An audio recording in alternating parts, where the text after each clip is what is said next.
English జర్నలిజంలో తొలి వెలుగు. పీపుల్స్ ఫ్రెండ్ పత్రిక ఎడిటర్ సంపాదకు శ్రీ దంపూరు నరసయ్య గారి జీవిత చరిత్ర 5వ భాగం 11/1/25. దీన్ని డాక్టర్ కాళిదాసు పురుషోత్తం గారు చక్కగా మంచి గ్రంథంగా తెచ్చారు. రెఫరెన్స్ అది.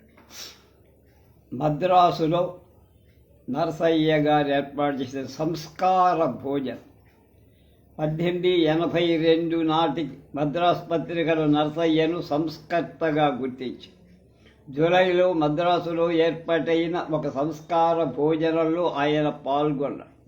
రాజమండ్రిలో తొలి వితంతు వివాహం జరిపించి ఆ దంపతులను వెంటబెట్టుకుని వీరేశలింగం మద్రాసు వచ్చారు. లింగం బృందంతో కలిసి భోజనం చేయటమే సంస్కార భోజనం. ఆ సంఘటనకు పూర్వం మద్రాసులో కొన్ని సంగతులు జరిగాయి. వీరేశలింగం పట్టుదల కృషి వల్ల 1881 డిసెంబర్ 11వ తేదీ రాజమండ్రిలో తొలి స్త్రీ పునర్వివాహం జరిగింది. ఈ పెళ్లికి ముందే దక్షిణ భారతదేశంలో 2 స్త్రీ పునర్వివాహాలు జరిగాయి. 1867లో బెంగుళూరులో ఒక వివాహం జరిగింది. వధువు తండ్రి మహారాష్ట్ర బ్రాహ్మణుడు సంఘ బహిష్కరణకు వెరవకుండా తన కుమార్తె పునర్వివాహం జరిపించారు. నాగర్ కోయిల్లో శేషయ్యంగార్ అనే న్యాయవాది తన కుమార్తెకు పునర్వివాహం చేశారు. ఈ పెళ్లి జరిగిన తర్వాత ఆ కుటుంబం బహిష్కరణకు గురై రజకులు, క్షురకులు, పురోహితులు సేవలు అందకుండా చేశారు. కుటుంబ సభ్యులకు ఆలయ ప్రవేశం నిరాకరించబడి చివరకు బావుల్లో నీళ్లు కూడా తోడుకోనీయకుండా కట్టడి చేశారు. ఈ విషయాలన్నీ ఎథీనియం పత్రిక తెలియచేశారు. ఈ సాంఘిక సంస్కరణ ఒత్తిడిని ఎదుర్కోవడానికి శేషయ్యంగార్ స్త్రీ పునర్వివాహ సంఘాన్ని స్థాపించి వితంతు బాలికలకు వివాహం జరిపించే వాళ్ళకి ఆర్థిక సహాయం, సలహాలు అందించటానికి కృషి చేశారు. నాగర్ కోయిల్ బ్రాహ్మణ సమాజం వల్ల ఎదురవుతున్న ఇబ్బందులను తట్టుకోవడానికి అవసరమైన సహాయ సహకారాలు అందిస్తూ మద్రాసు సంస్కరణ ఉద్యమ నాయకులకు విజ్ఞప్తి చేసి శేషయ్యంగారి కృషి మద్రాసులో మార్పును కోరుతున్న విద్యావంతుల హృదయాలను కదిలించినట్లు ఉంది. హిందూ విడో మ్యారేజ్ అసోసియేషన్ 1874 ఏప్రిల్లో Madras Hindu widow marriage association స్థాపించటం కోసం ఒక సమావేశం ఏర్పాటు. ఈ సమాజాన్ని స్థాపించడంలో రామయ్యంగార్, ముత్తుస్వామి అయ్యర్ కృషి చాలా గొప్పది. వాళ్ళిద్దరూ సమాజ కార్యవర్గ సభ్యులుగా, పళ్ళీ చెంచల్రావు కార్యదర్శిగా ఎన్నికై స్త్రీ పునర్వివాహాలు ప్రోత్సహించడం ఈ సమాజ ప్రధాన లక్ష్యంగా నిర్దేశించారు. విధవా వివాహాలకు శాస్త్ర గ్రంథాల ఆమోదం ఏ మేరకు ఉందని పరిశీలించడం కోసమే ఈ సమాజ కార్యక్రమాలు పరిమితం కావాలని వనప్పాకం అనంతాచార్యులు, ఆర్ రఘునాథరావు వాదించారు. వాళ్ళకి సంప్రదాయ హిందువుల మనోభావాలు గాయపరచటం ఇష్టం లేదు.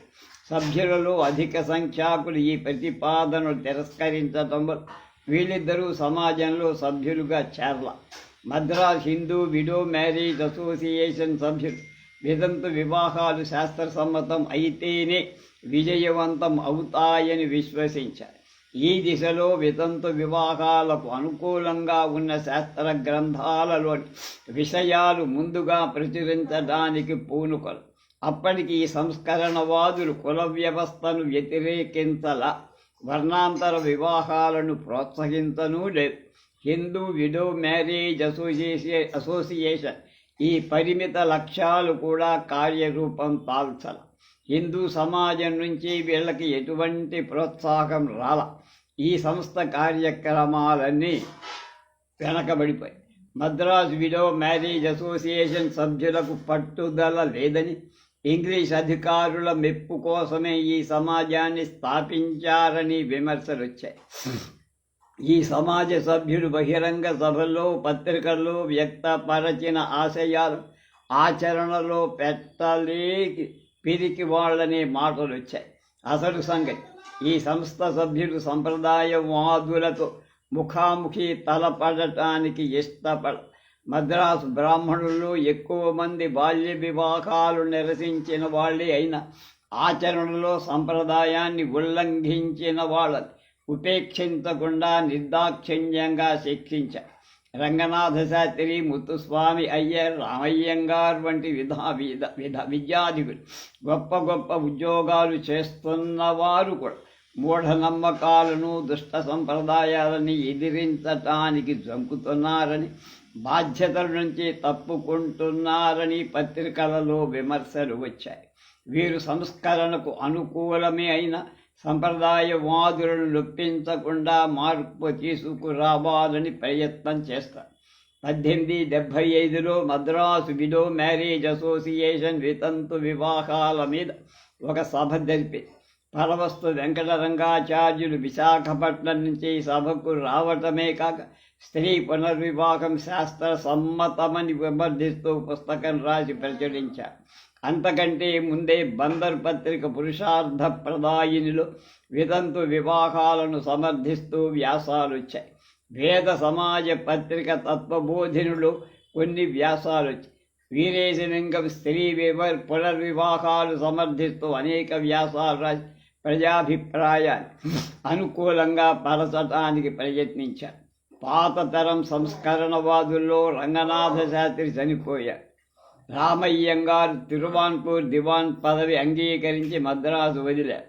ఆ సమయంలోనే ఆర్ రఘునాథరావు డిప్యూటీ కలెక్టర్గా మద్రాసు తిరిగి వచ్చి ఆయనకు ప్రభుత్వ పాలనలో విశేష అనుభవం ఉంది.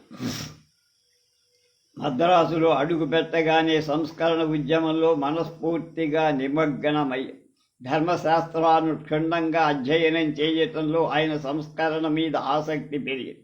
హిందువులు స్వచ్ఛమైన వైదిక ఆచారాలను వదిలిపెట్టి మూఢనమ్మకాల వైపు ఆకర్షించబడ్డారని ఆయన పరిశీలనలో తేలింది. శాస్త్రాచారాలకు దూరం కావడం వల్ల స్త్రీలను అణచివేసే దురాచారాలు హిందూ సమాజంలో తలెత్తాయని, బాల్య వివాహాలు, నిర్బంధ వైధవ్యం మొదలైన అంధవిశ్వాసాలు హిందూ శాస్త్రాల ఆమోదం లేదని గ్రహించారు. వేద యుగ అనంతరం వెలువడిన వ్యాఖ్యానాలు, విమర్శలు అనేక అపార్థాలకు తావిచాయని, దక్షిణ భారతదేశంలో మూర్ఖంగా సంప్రదాయాన్ని నమ్మే వారి వల్లే సంస్కరణ పురోగమించటం లేదనే నిశ్చయానికి వచ్చారు. రఘునాథరావు ఇంగ్లీషు విద్యావంతుల మీద కూడా భ్రమ తొలగిపోయి మొదట్లో ఇంగ్లీషు విద్యా వ్యాప్తి వల్ల సంస్కరణ ఉద్యమం బలపడుతుందని ఆయన అనుకున్నాడు.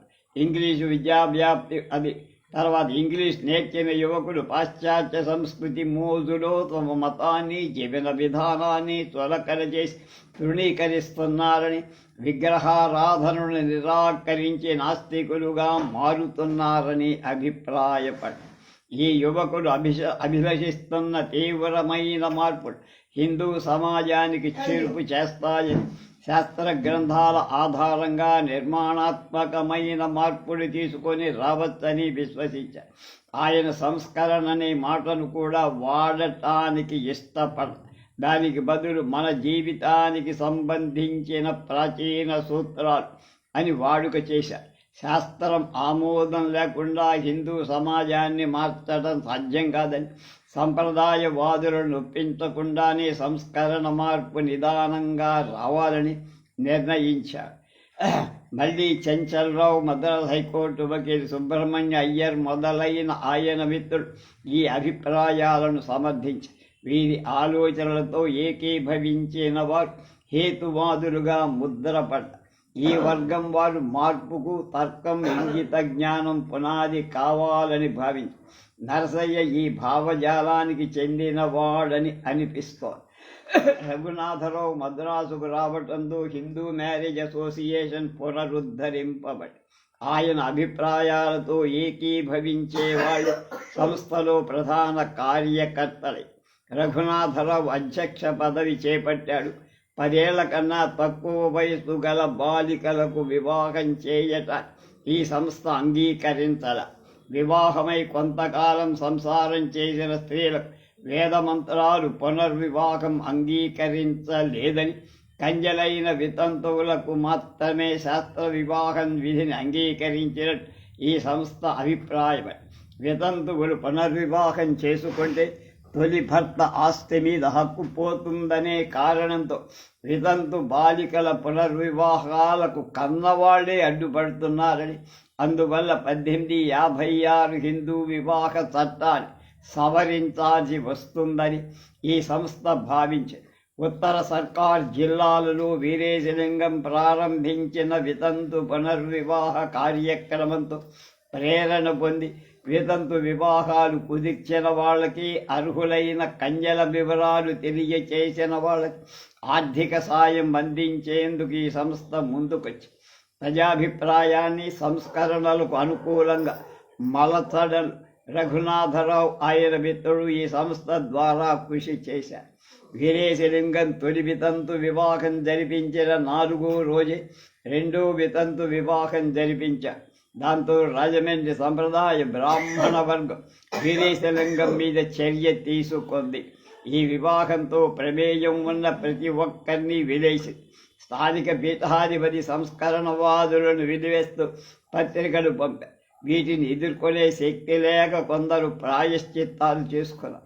లింగం గారు ఆయన అనుచరులు కొద్దిమంది మాత్రమే ఈ కష్టాలు సహించి నిలబడ్డారు. రాజమండ్రిలో జరిగిన పునర్వివాహ వార్తలు విని మద్రాసు సంస్కరణవాదులు ఎంతో సంతోషించి లింగం గారిని అభినందిస్తూ లేఖలు రాశారు. చన్నపట్నం వచ్చి ఈ వేడి చల్లవారక ముందే కొన్ని ఉపన్యాసాలు చేయాలని వీరేశలింగం గారిని ఆహ్వానించారు. ఆయన ఉపన్యాసాల ప్రభావంతో మద్రాసులో కూడా కొన్ని వితంతు వివాహాలు జరగచ్చని రఘునాథరావు ఆయన మిత్రులు భావించారు. వీరేశలింగాన్ని మద్రాసుకు పిలిపించడానికి పల్లె చెంచలరావు కృషి చేశారు. మాతో సహభోజనం ఏర్పాటు చేసి మాకు ప్రోత్సాహం కలిగించటై చెంచలరావు పంతులు గారు మమ్మతులకు రమ్మని ఆహ్వానము చేసిరి అని వీరేశలింగం తన స్వీయ చరిత్రలో రాసుకున్నారు.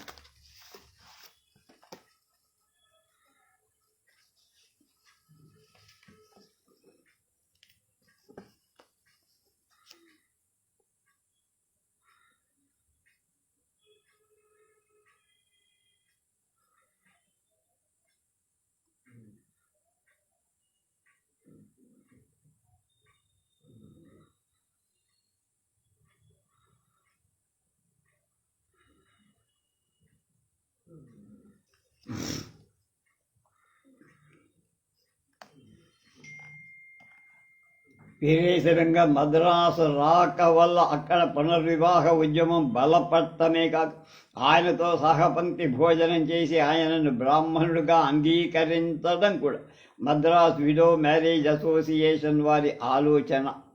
సాంఘిక సంస్కారాభిమాన షట్చక్రవర్తి ఆ 7 మే నెలలో తొలి వితంతు వివాహ దంపతులను వెంటబెట్టుకొని సతీ సమేతంగా వీరేశలింగం మద్రాసు చేరారు. మద్రాసులో వీరి గొప్ప అతిథి మర్యాదలు ఇచ్చారు. వీరేశలింగం క్రిస్టియన్ కాలేజీ అండర్సన్ హాలులో ఇతర సమావేశాల్లో స్త్రీ పునర్వివాహ సమస్య మీద మాట్లాడారు. ఆ రోజుల్లోనే కొక్కొండ వెంకటరత్నం, వేదం వెంకట శాస్త్రి సంస్కరణను వ్యతిరేకిస్తూ ఉపన్యాసాలు చేశారు. తెలుగు బ్రాహ్మణులు వీరేశలింగం పాల్గొన్న సభల్లో సంస్కరణ వ్యతిరేకిస్తూ మాట్లాడారు. వీరేశలింగం మద్రాసు రాకముందే స్త్రీ పునర్వివాహాన్ని బలపరిచే వారెవడో తెలుసుకోవటానికి చెంచలరావు రఘునాథరావు సహపంక్తి భోజన వివరాలు పత్రికలలో ప్రకటించారు. ఈ సందర్భంలో హిందూ పత్రిక రోజు 2-3 ఉత్తరాలు ప్రచురింపబడుతూ వచ్చి అవి సంస్కరణవాదులకు ప్రోత్సాహం ఇచ్చేవి కాదని వీరేశలింగం స్వీయ చరిత్రలో రాశారు. పేరు గలవారు 20-30 మంది ఆహ్వానాన్ని అంగీకరిస్తూ ఉత్తరాలు రాశారు. చివరకు అంత విశాలమైన మద్రాసు మహానగరంలో సహపంక్తి భోజనంలో పాల్గొన్న వాళ్ళు 5 మాత్రమే. ఈ ఘంట సంఘటన గురించి వీరేశలింగం స్వీయ చరిత్రలో ఇలా రాశారు: దేశాభిమానులైన సంస్కార ప్రియులందరకు నిర్ణీత దినమైన సంస్కార భోజనాన్ని దయచేయమని బహువిధ దినాలకు ముందుగానే ఆహ్వాన పత్రికలు పంపారు. వాళ్ళకి బదులు రాయటానికే సందరు సంస్కార ప్రేమికు తీరికే దొరకల. అనేక మంది కార్యాంతర బాధాల చేత రాము రాలేకపోయినందుకు విచారాలు తెలుపుతూ క్షమాపణ చేశారు. సబ్జడ్జిగా ఉండిన గణపతయ్య గారొక్కరు మాత్రమే ఆహ్వానం అంగీకరించి రాగలిగారు. అప్పుడు విందుకు వచ్చిన వారు వివాహ దంపతులు కాక రఘునాథరావు, చెంచలరావు పంతులు, గణపతయ్య గారు, దంపూర్ నరసయ్య గారు, మన్నవ బుచ్చయ్య పంతులు గారు, నేను కలిసి సాంఘిక సంస్కారాభిమాన షట్చక్రవర్తు ఈ ఆరుగురితో విందు జయప్రదంగా ముగిసిన తర్వాత సబ్జడ్జిగా ఉండిన గణపతయ్య గారొక్కరు మాత్రమే ఆహ్వానం అంగీకరించి రాగలిగారు అని వీరేశలింగం రాయటం చేత సంస్కార భోజనానికి వచ్చిన అతిథి ఆయన ఒక్కరే అని తెలుస్తోంది. నరసయ్యతో సహా మిగిలిన నలుగురు సంస్కార భోజనం ఏర్పాటు చేసిన కార్యకర్తలే కనుక వాళ్ళు బయట వాళ్ళు కాదు. ఆనాటి మద్రాసు పత్రికలు ఈ సంఘటన గురించి రాస్తూ 6 రిఫార్మర్స్ అని తరచుగా పేర్కొన్నాయి. వీరేశలింగం ఈ పత్రిక నుంచి స్ఫూర్తిని పొంది స్వీయ చరిత్రలో సాంఘిక సంస్కారాభిమాన షట్చక్రవర్తులు అని వర్ణించి ఉంటారు. నరసయ్య పీపుల్స్ ఫ్రంట్ ప్రారంభించి సంవత్సరమైంది పత్రిక. ఆ కాలంలో మన్నవ బుచ్చయ్యతో స్నేహం బలపడి ఉండాలి. మొత్తం మద్రాసు మహానగరంలో విద్యావంతులెవ్వరూ ధైర్యంగా ముందుకు రాని ఈ సంస్కార భోజనంలో నరసయ్య పాల్గొని బ్రహ్మ సమాజ సంబంధాలు సంస్కరణ పట్ల గాఢమైన నిబద్ధత ఆయన సహపంక్తి భోజనంలో పాల్గొనేట్లు చేశాయి. మద్రాసు సంస్కార భోజనంలో పాల్గొన్న వాళ్ళ కష్ట తర్వాత కొద్ది కాలానికే మొదలయ్యాయి. రఘునాథరావు, గణపతయ్య, చెంచలరావు అందరూ పెద్ద ప్రభుత్వోద్యోగులే కనుక వెంటనే సుకులం వారి నుంచి ఎంతగా వ్యతిరేకత ఎదురై ఉండదు. సంస్కార భోజనంలో పాల్గొన్న 2-3 నెలలకే రఘునాథరావు, చెంచలరావు మెత్తబడి ఒక అడుగు వెనక్కి వేసి సంప్రదాయవాదుల మెప్పు పొందటానికి ప్రయత్నించి రాజమండ్రిలో శంకరాచార్యులు వీరేశలింగంతో పాటు ఆత్మూరి లక్ష్మీ నరసింహాన్ని వెలివేశారు. నరసింహం శంకరాచార్యుల మీద రాజమండ్రి న్యాయస్థానంలో కేసు వేశారు. కేసు శంకరాచార్యులకు అనుకూలంగా వచ్చి తర్వాత నరసింహం మద్రాసు హైకోర్టులో అప్పీల్ చేశారు. రఘునాథరావు, చెంచలరావు శంకరాచార్యుల మీద హైకోర్టులో అప్పీల్ చేయడాన్ని ఖండించి సంప్రదాయవాదుల ఆగ్రహాన్ని చల్లబరిచే ప్రయత్నం చేశారు. మన్నవ బుచ్చయ్య, నరసయ్య ఇద్దరు తెలుగు స్మార్త బ్రాహ్మణులు. వీళ్ల మీద చర్య తీసుకోవటానికి కంచి పీఠాధిపతికి అవకాశం ఉంది. బుచ్చయ్య అప్పటికే బ్రహ్మోగా పరివర్తనం చెందారు. ఆ రోజుల్లో బ్రహ్మ సమాజంలో ఎటువంటి సంబంధం పెట్టుకున్నా సనాతన హిందువులు హీనంగా చూసేవారు. బహుశా వీరిద్దరూ ఆ అప్రకటిత వెలికి గురి అయ్యారేమో. బహిష్కరణ సంస్కార భోజనంలో పాల్గొన్న ఏడాది తర్వాత ఈ 6 సంస్కర్తలను పీఠాధిపతులు వెలేసినట్టు మద్రాసు టైమ్స్ పేపర్ రాసి ఈ బహిష్కరణ వెనక ఒక సంఘటన, ఒక శిక్షణ తక్షణ కారణం ఉంది. చెంచలరావు, రఘునాథరావుల ఆహ్వానం అంగీకరించి వీరేశలింగం 8వ వితంతు వివాహం మద్రాసులో జరపటానికి నిశ్చయించి వచ్చారు. అయితే చివరి నిమిషంలో ఇద్దరూ వెనకంజ వేశారు. మద్రాసు వితంతు పునర్వివాహ సమాజం సమావేశాన్ని ఏర్పాటు చేసి చర్చించామని, ఈ సమావేశానికి హాజరైన సభ్యులలో బ్రాహ్మణులు వివాహానికి వచ్చినా పెళ్లి భోజనం చేయటానికి సిద్ధంగా లేనందువల్ల మద్రాసులో ఈ వివాహం చేయటం అవివేక చర్యగా భావిస్తున్నట్టు రఘునాథరావు లింగం గారికి తెలియజేశారు. ఈ వివాహం మద్రాసులోనే చెయ్యాలని పట్టుదలతో పెళ్లి బృందాన్ని వెంట పెట్టుకుని వీరేశలింగం మద్రాసు వచ్చారు. అయిష్టంగానే రఘునాథరావు పెళ్లి ఏర్పాటు చేశారు. మద్రాసులో జరుగుతున్న తొలి పునర్వివాహం కనుక 100 మంది పైగా పెళ్లికొచ్చారు. వీరిలో మద్రాసు వితంతు పునర్వివాహ సంఘ సభ్యులు, విద్యార్థులు వేడుక చూడవచ్చిన వారిలో కొద్ది మంది మాత్రమే వధూవరులతో కలిసి పెళ్లి భోజనం చేశారు. పెళ్లి భోజనానికి రఘునాథరావు మొదలైన ప్రముఖులు రాని సంగతి పత్రికలో ప్రకటించమని కొందరు యువకులు పట్టుపట్టిన తానా పని చెయ్యలేదని వీరేశలింగం గారి స్వీయ చరిత్రలో రాసుకున్నారు. ఆనాటి మద్రాసు పత్రికలు ఈ పెళ్లి ముచ్చటను వివరంగా రాశాయి. పెళ్లి ఆడంబరంగా జరిగినట్టు, పెళ్లి ఊరేగింపు మైలాపూర్ బ్రాహ్మణ వీధి గుండా సాగినట్టు వర్ణించారు. This stirred the ire of the religious heads who promptly excommunicated 6 reformers who had participated in a dinner given to the married couple in an attempt to settle the difference amicably as a conference in September 1884 failed, owing to insistence of the head priest Triplicane to be sole judge of the discussion అని సుందరలింగం పేర్కొన్నారు. ఈ విషయాలు ఆయన Madras times 1883 June 11, 1884 September 9 సంచికల నుంచి court చేశారు. ఈ బహిష్కరణ తరువాత చెంచలరావు, రఘునాథరావు పెళ్లి భోజనాలు చేయకపోయినా కులం వారైన మాధ్వులు చంద్రపురిలోని 8వ వివాహం వాళ్ళ కొంత బాధింపసాగి వారి ఆచార్యుడైన ఉత్తరాది స్వామి చెన్నపురికి వచ్చి కొంతకాలం అక్కడ నివాసం ఏర్పాటు చేసుకొని అని పేర్కొనటమే కాక రఘునాథరావు, చెంచలరావు ప్రాయశ్చిత్తం చేసుకున్న సంగతి వీరేశలింగం స్వీయ చరిత్రలో రాశారు. వితంతు వివాహాలు ప్రోత్సహించవద్దని పీఠాధిపతి చేసిన ఆదేశాన్ని అంగీకరించి రఘునాథరావు, చెంచలరావు పీఠాధిపతితో రాజీ పడినట్టు ఆనాటి పత్రికల రాతల వల్ల అర్థమవుతుంది. రఘుపతి వెంకటరత్నం 1885 జనవరిలో వీరేశలింగం మద్రాసులో వితంతు వివాహాల మీద ఉపన్యాసం చేశారు. ఆ సందర్భంలో ఆయన 2 బాల వితంతువులకు వివాహం చేసే అవకాశం దొరికే. మద్రాసులో పెళ్లిళ్ళు జరిపేస్తే తాము హాజరు కావాల్సి వస్తుందని, పెళ్లిళ్ళు వేరొక చోట జరిపిస్తే పెళ్లిళ్లకు వెళ్ళలేదనే అపవాదు తప్పుతుందని, తాను సంస్కరణ పక్షం నుంచి వైదొలగినట్టు జరిస్తే ఉద్యమానికి నష్టం కలుగుతుందని రఘునాథ, చెంచలరావు వీరేశలింగానికి నచ్చజెప్పి పెళ్లిళ్ళు బళ్ళారిలో జరిగించేట్లు ఒప్పించారు. ఈ ఏర్పాటుతో మన్నవు బుచ్చయ్య, రఘుపతి వెంకటరత్నం వీరేశలింగానికి అండగా ఉన్నారు. నరసయ్య పీపుల్స్ ఫ్రంట్ పత్రిక ప్రారంభించడం, రఘుపతి వెంకటరత్నం కళాశాల విద్య కోసం మద్రాసులో అడుగుపెట్టడం ఒకేసారి జరిగాయి. అప్పుడు రఘుపతి వెంకటరత్నం వయసు 20. ఆయన 1881, 85 మధ్య ఉన్నత విద్య అభ్యసిస్తూ మద్రాసులో ఉన్నారు.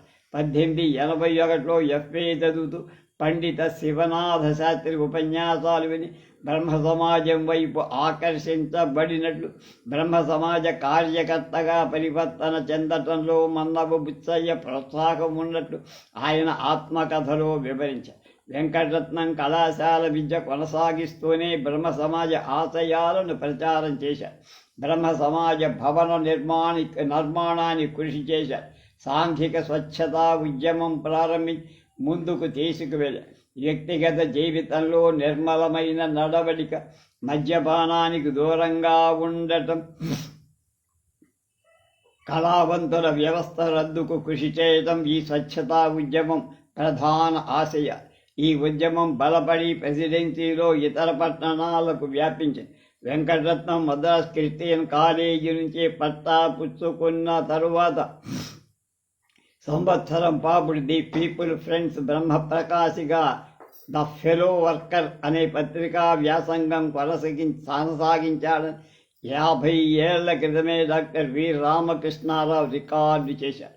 వెంకటరత్నం పీపుల్స్ ఫ్రెండ్ సంపాదక వర్గంలో సన్నిహితంగా ఉండి రచనలు చేసినట్టు ఆచార్య వకుళాభరణ రామకృష్ణ కూడా పేర్కొన్నారు. నరసయ్య బ్రహ్మ సమాజ కార్యకర్త, సంస్కరణోద్యమ కార్యకర్త కాబట్టే వెంకటరత్నం సాంఘిక స్వచ్ఛతా ఉద్యమానికి పీపుల్స్ ఫ్రంట్లో చోటు కలిగింది. బ్రహ్మ సమాజంలో సంఘ సంస్కరణ ఉద్యమంలో ఉన్న సంబంధాలే నరసయ్యను, మన్నవ బుచ్చయ్యను, వెంకటరత్నాన్ని కలిపాయి. బ్రహ్మ సమాజ సంబంధాల వల్లే నరసయ్యకు బెంగాల్లోని మేధావులతో పరిచయాలు ఏర్పడి వెంకటరత్నం జర్నలిజం తొలి పాఠాలు నరసయ్య వద్ద నేర్చుకున్నట్టు తెలుస్తోంది. నరసయ్య వీరేశలింగం మధ్య జరిగిన కరస్పాండెన్స్ తాను చదివినట్టు, వెంకటరత్నం పీపుల్స్ ఫ్రంట్లో పనిచేసినట్లు నరసయ్య మనుమడు కృష్ణమూర్తి చెప్పడం కూడా ఈ అభిప్రాయానికి బలం చేకూరుస్తుంది. నూతన సమాజ నిర్మాణం కోసం నరసయ్య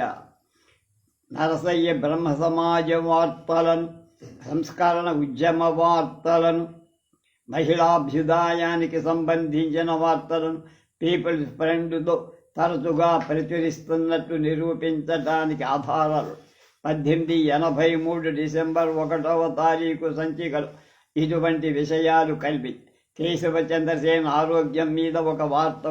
ఇదే సంచికలో నరసయ్య పండిత రమాబాయి మీద 2 కథనాలు రాసి మార్క్స్ ముల్లర్ ఆహ్వానాన్ని పురస్కరించి రమాబాయి ఆక్స్ఫర్డ్ వెళ్తారు. అక్కడ కవి సమ్మేళనలో పాల్గొని ఆశువుగా కవిత్వం చెప్పింది.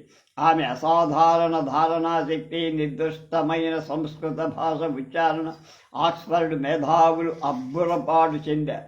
క్లిష్టమైన ఛందస్సులో ఆశువుగా కవితలలో అందరినీ ఆశ్చర్యపరు. ఆమె సముద్రయానం చేసిన తొలి భారతీయ మహిళ అని నరసయ్య ప్రశంసించారు. పండిత రమాబాయిని గురించిన మరో కథనం ఆ సంచికలో ఉంది. ఇంగ్లండులో ఉన్నప్పుడు అక్కడ పత్రిక ప్రచురించిన ఆమె ఆత్మకథను నరసయ్య ఇదే సంచికలో పునర్ముద్రించారు. రమాబాయి తండ్రి స్త్రీ విద్యాభివృద్ధి కోసం కృషి చేస్తారు. ఆయన తన భార్యకు సంస్కృతం నేర్పుతారు.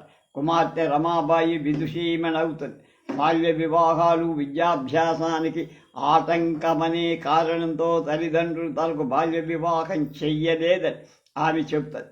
రమాబాయి అక్కకు సంప్రదాయ పద్ధతిలో బాల్య వివాహం చేశారు.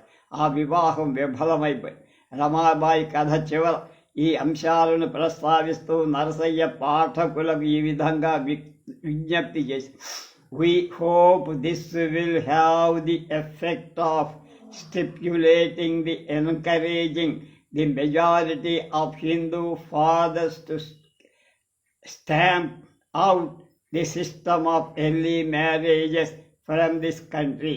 The case of Ramabai's sister was only a typical one." ఆ రోజుల్లో దేశీయుల యాజమాన్యాలోని పత్రికల్లో రమాబాయికి అనుకూలంగాను లేక ద్వేషపూరితంగాను మాత్రమే వార్తలు ఉండే.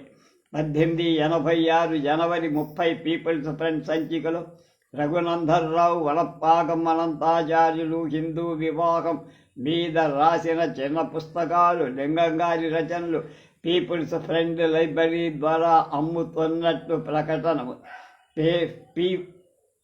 Papers for our educated countrymen శీర్షిక కింద widow remarriages, Sita and Rama, a tale of the Indian famine అనేటువంటి ఈ ఆంగ్లీషు దీర్ఘ కవిత ఇతర పుస్తకాలు విక్రయిస్తున్నట్టు ఇందులో మొదటి సంస్కరణకు, రెండవది దేశ పరిస్థితికి సంబంధించి పీపుల్స్ ఫ్రంట్ పుటలన్నీ ఇటువంటి వార్తలతో వ్యాసాలతో నిండినట్లు అనిపిస్తుంది. మహారాజరాజశ్రీ కందుకూరు వీరేశలింగం పంతులు గారు ధైర్య సాహసాలతో అనేక హిందూ స్త్రీ పునర్వివాహాలు చేస్తున్నారు కనుక సిఎస్ఐ బిరుదుకు తగుదురని పీపుల్స్ ఫ్రంట్ పత్రికాధిపతులకు రాస్తున్నారు అని లింగం సేవలను ప్రశంసిస్తూ నరసయ్య పీపుల్స్ ఫ్రంట్లో ప్రకటించిన అభిప్రాయం 1889 మార్చి 1వ తారీఖు హిందూ జన సంస్కారిని పునర్ముద్ది. ఈ ప్రశంస వల్ల కూడా నరసయ్య వీరేశలింగం వెంట సంస్కరణవాదుల జట్టులో ఉన్నట్టు అర్థమవుతుంది. వీరేశలింగం గారి మార్గంలోనే వెంకటగిరిలో కొన్ని వితంతు వివాహాలు నరసయ్య జరిపించారని బంగూరి పేర్కొన్నారు. He is a member Veeresalingam Pantulu శరణాలయ అని బంగూరి తన నోట్సులో రాసి పక్కన రాధమ్మ అనే పేరు గుర్తు రాసి, నరసయ్య వెంకటగిరి అరవ వీధిలో ఉండే పురాణం వెంకట సుబ్బయ్య మరదలు రాధమ్మకు వీరేశలింగం గారి వద్ద పునర్వివాహం జరిపించారని కమలమ్మ నరసయ్య మనుమడు శేషయ్య భార్య చెప్పింది. నరసయ్య మద్రాసులో జరిగిన వితంతు వివాహాల్లో పాల్గొన్నారు. వెంకటగిరిలోనూ మద్రాసులోనూ మా ద్రావిడుల అమ్మాయి పునర్వివాహం జరిపించారు. ఆమె సంతతి ఇప్పుడు నాగపూర్లో ఉంటున్నారు అని నరసయ్య మనుమడు కృష్ణమూర్తి చెప్పారు. ఏజ్ ఆఫ్ కన్సెంట్ బిల్లు ఎంతోమంది సంస్కరణవాదులు సమర్థించిన తొలితరం నాయకులు టి మాధవరావు, ఎస్ సుబ్రహ్మణ్య అయ్యర్, చెంచలరావు మొదలైన వాళ్ళు సమర్థించల్లా. వీళ్ళు కొందరికి అప్పటికే దివ్య జ్ఞాన సమాజంతో సంబంధాలు వచ్చాయి. కొందరి మీద ఆ సమాజ ప్రభావం ఉంది. మద్రాసు బ్రాహ్మణులు తమ కుర్రాళ్లను సంస్కరణ ఉద్యమ ప్రభావం నుంచి కాపాడుకోవటానికి దివ్య జ్ఞాన సమాజాన్ని అడ్డు పెట్టుకొని వీరేశలింగం, నరసయ్య దివ్య జ్ఞాన సమాజాన్ని ఎద్దేవా చేశారు. Avoid the absurd claims of the theosophics and other shams అని పరిహాసం చేస్తూ రాసిన వాక్యాలు నరసయ్య 1886 పీపుల్స్ ఫ్రెండ్లో వివరించాడు, ప్రచురించాడు. థియోసఫిస్ట్ దివ్య జ్ఞాన సమాజం వాళ్ళ పత్రిక. నిజమైన సంస్కరణవాదులకు దివ్య జ్ఞాన సమాజం బలమైన ప్రత్యర్థి, బద్ధ శత్రువు కూడా. 1897లో నరసయ్య చేసిన కన్యాశుల్క సమీక్షలు తాను ఎవరి వెంట ఉన్నది స్పష్టం చేసి ఆయన అభిప్రాయాలు కుండ బద్దలు కొట్టినట్టు ఆ వ్యాసంలో ఉన్నాయి. నరసయ్య సంఘ సంస్కరణ నిబద్ధతను నిరూపించడానికి లభించిన ఆధారాలు చాలా పరిమితం. ఆయన సంస్కరణవాదుల వెంట ఉన్నాడని చెప్పటానికి ఈ రుజువులు చాలు.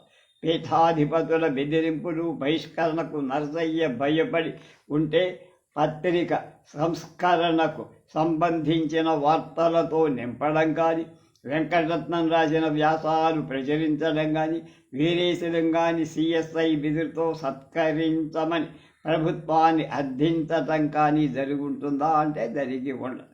పీపుల్స్ ఫ్రంట్ సంపాదిక 1, 2 పిక్చర్స్ సంపాదకి. 1876లో సురేంద్రనాథ్ బెనర్జీ ఇండియన్ అసోసియేషన్ స్థాపించారు. విద్యావంతులైన కలకత్తా మధ్యతరగతి ప్రజలకు ఇదొక వేదిక. ఈ సంస్థ ద్వారా బ్రిటిష్ ప్రభుత్వ ప్రజా వ్యతిరేక చట్టాలను ప్రభుత్వ దృష్టికి తీసుకొచ్చారు. ప్రజాభిప్రాయాన్ని సమీకరించారు. లార్డ్ రిప్పన్ వైస్రాయిగా ఉన్న కాలంలో 1883లో ఇన్బర్డ్ బిల్ తయారు చేశారు. వైస్రాయ్ సలహా మండలిలో లా మెంబర్ అయిన మెంబర్కు సవరణ ప్రతిపాదించారు. చట్టం ముందు అందరూ సమానులే అని చెప్పడమే ఈ బిల్లు ముఖ్య ఉద్దేశం. బ్రిటిష్ పౌరులైన యూరోపియన్లు అంతవరకు అనుభవిస్తున్న ప్రత్యేక సౌకర్యాలు తొలగించడానికి ఈ బిల్లు ఉద్దేశించబడి సివిల్ సర్వీసుల్లో ఉన్న యూరోపియన్ మ్యాజిస్ట్రేట్లకు భారతీయ క్రిమినల్ చట్టాల ప్రకారం విచారించే హక్కు ఉన్నట్లే సివిల్ సర్వీసుల్లో ఉన్న భారతీయ జిల్లా మ్యాజిస్ట్రేట్లకు యూరోపియన్లను విచారించే అధికారం లేదు. ఇల్బర్ట్ బిల్ చట్టం అయితే వారికి ఈ అధికారం లభిస్తుంది. ఈ చట్టం అమల్లోకి వచ్చినా దాని పరిధి ఒక బెంగాల్ పరగణాలకు మాత్రమే పరిమితం. ఆ రోజుల్లో ఐసీఎస్ పరీక్ష రాసే జిల్లా మ్యాజిస్ట్రేట్లుగా పనిచేస్తున్న కొద్దిమంది భార్యలు ఆ పరగణాలు మాత్రమే ఉన్నారు.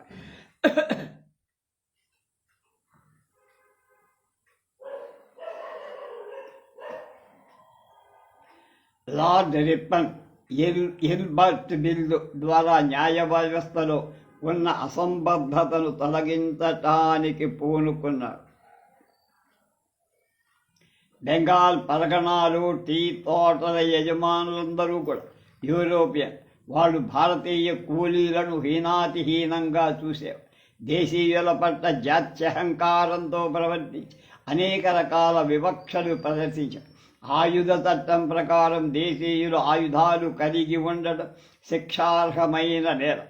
యూరోపియన్లకు ఈ చట్టం వర్తించదు. యూరోపియన్ టీ తోటల యజమానులు, చిన్న పెద్ద వ్యాపారులు, అడ్వకేట్లు, యూరోపియన్ పత్రికా సంపాదకులు ఇల్బర్ట్ బిల్లుకు వ్యతిరేకంగా పెద్ద ఎత్తున ఆందోళనకు దిగారు. బిల్లు పాస్ అయితే భారతీయ మ్యాజిస్ట్రేట్లు తమ అధికారాలను దుర్వినియోగం చేస్తారు. యూరోపియన్లు ఈ దేశంలో ఉండడం అసాధ్యమవుతుందనే పసలేని వాదన ఒకటి లేవదీశారు. భారతదేశంలో యూరోపియన్ సమాజం కలిసికట్టుగా ఉద్యమం కొనసాగించి బ్రిటిష్ సామ్రాజ్యం ఉనికికే ప్రమాదం ఏర్పడే పరిస్థితి వచ్చినట్టు ఒక అభిప్రాయం కలిగింది.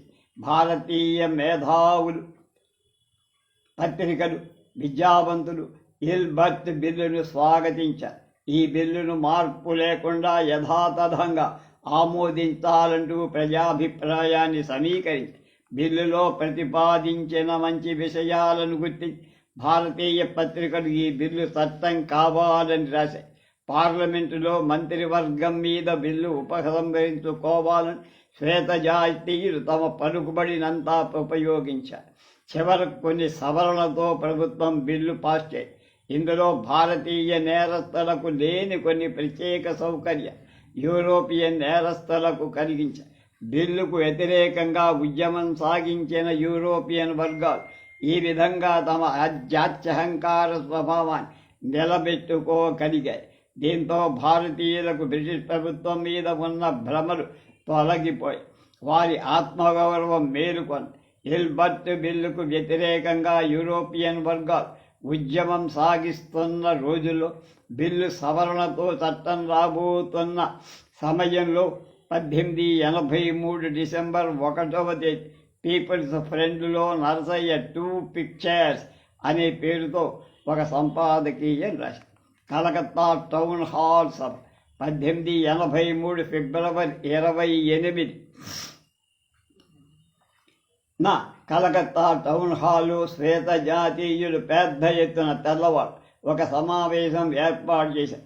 టీ తోటల యజమానులు, ఉద్యోగులు, వ్యాపారులు వర్గాలు అసంఖ్యాకంగా ఈ సమావేశానికి తరలొచ్చారు. ఆంగ్లో ఇండియన్లు, ఆర్మీనియన్లు కూడా పెద్ద సంఖ్యలో హాజరయ్యారు. టౌన్ హాల్ జనంతో కిట్టకిట్టలాడు. వక్తలు ఆవేశంతో ఊగిపోతూ జాత్యహంకారాన్ని రెచ్చగొడుతూ ఉపన్యాసాలు చేశారు. కలకత్తా హైకోర్టులో బారిస్టర్ ప్రాక్టీస్ చేస్తున్న ఫరంగి బ్రాన్సన్ అనే భారతీయ న్యాయాధిపతులను మేజిస్ట్రేట్లను దూషిస్తూ అసహ్యంగా, అనాగరికంగా, పొగరుబోతుతనం ఉట్టిపడేట్టు మాట్లాడారు. ఈ సభ జరిగిన తరువాత భారతీయ వకీళ్లు, అడ్వకేట్లు అతనితో కలిసి పనిచేయటానికి నిరాకరించారు.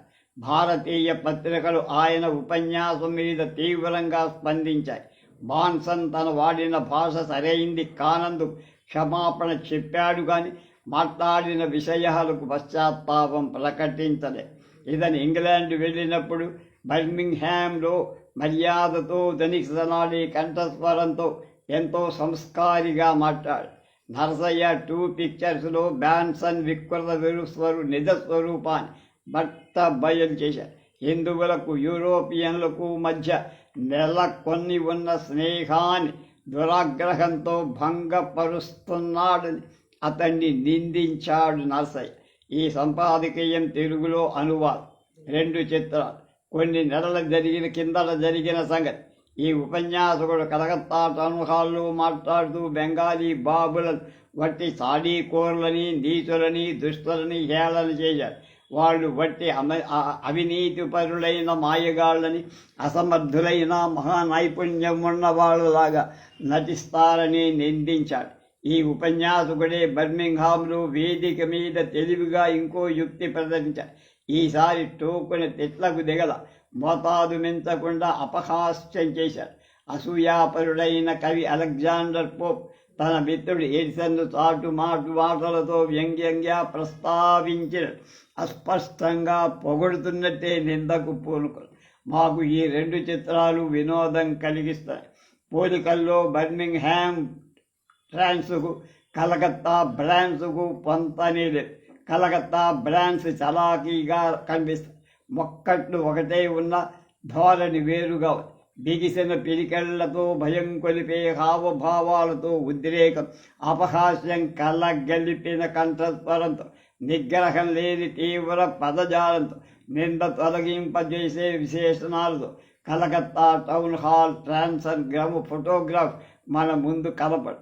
శుచిమెత్తని పొగడ్తలతో, మగ్న కట్టా సహకారం, వ్యక్తిత్వానికి, స్వేచ్ఛకు సంబంధించిన ప్రాచీన ఆలోచన సంయమనం, ఆత్మవిశ్వాసం ప్రదర్శిస్తూ నెమ్మదితనం తొణికిసలాడే భాషతో కలకత్తా ఉపన్యాసంలోని డాంబిక పదజాలం లేకుండా మాట్లాడే వ్యక్తిగా బర్మింగ్హామ్ చిత్రంలో కనిపిస్తాడు. ఇవన్నీ చెంచయ్య రాసింది.